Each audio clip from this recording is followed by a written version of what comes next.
Have you ever thought about how incredible it is that we can literally open up the body to replace organs and fix bones without the patient noticing it?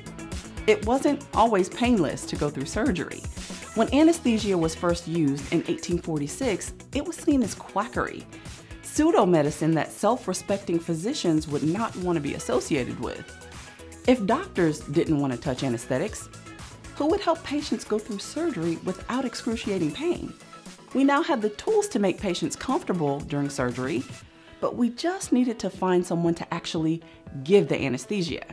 At first, they tried to teach the medical students to do it, but they just wanted to watch the surgery. Plus, imagine a student with no experience nervously trying to inject you with anesthetics.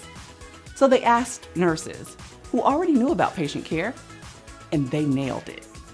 And just like that, the practice of anesthesia was born. During the Civil War, nurse anesthetist Catherine Lawrence pioneered the way wounded soldiers were treated.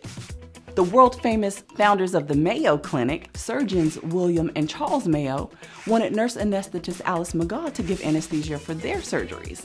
For decades, anesthesia was given almost exclusively by nurse anesthetists who, as women, didn't even have the right to vote.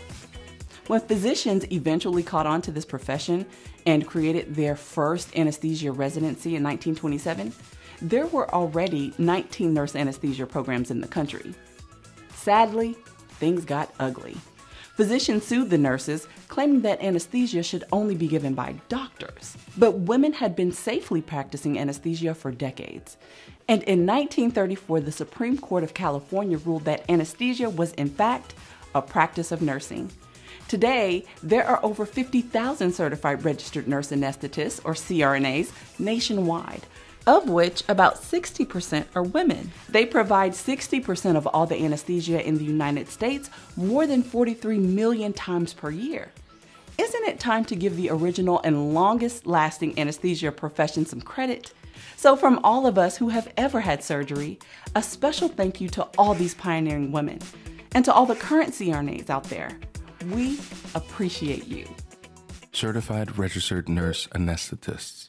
Every breath, every beat, every second, we're there.